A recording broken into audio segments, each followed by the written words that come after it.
இன்று நான்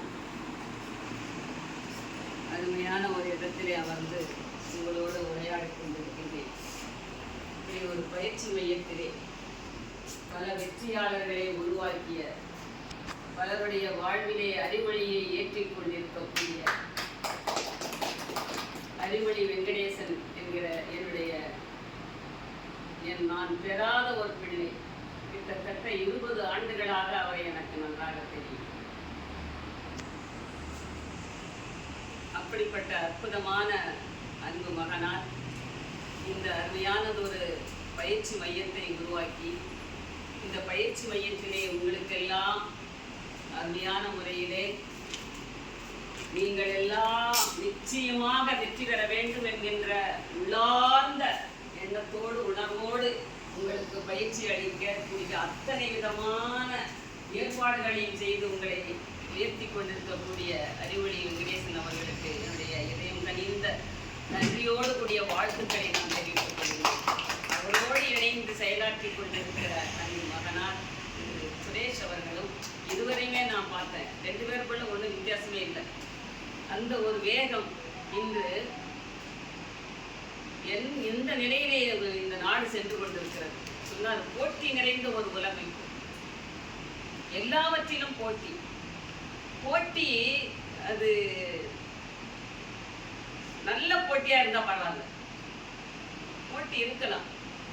ஆனா பொறாமை கலந்த ஒரு போட்டியாக, யாரை விஞ்சி யாரை தோற்கடித்து யாரை வீழ்த்தி நாம் முன்னேறலாம் என்கிற ஒரு காலகட்டத்திலே வாழ்ந்து கொண்டிருக்கிறோம். அப்படின்னா இதுவரைக்கும் அவங்களெல்லாம் பேசுறதெல்லாம் உங்களை உண்மையிலேயே அதுதான் மோட்டிவேஷன் பேச்சு. உங்களை உற்சாகப்படுத்துவது, உங்களுக்குள்ளே இருக்கக்கூடிய திறனை வெளிப்படுத்துவது.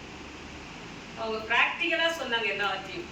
சகோதரியார் சொன்ன செய்தியும் சரி, சகோதரர் சொன்னதும் சரி, அவர்கள் உணர்ந்தது, அவர்கள் அதனை அதாவது செய்முறையிலே செயல்பாட்டிலே கண்டவர்கள். எப்படி எப்படியெல்லாம் இடர்பாடுகள் வரும், எந்தெந்த முறைகள் எல்லாம் உங்களை நீங்கள் தயார் செய்து கொள்ள வேண்டும் என்பது போன விஷயங்கள் எல்லாம் சொன்னாங்க.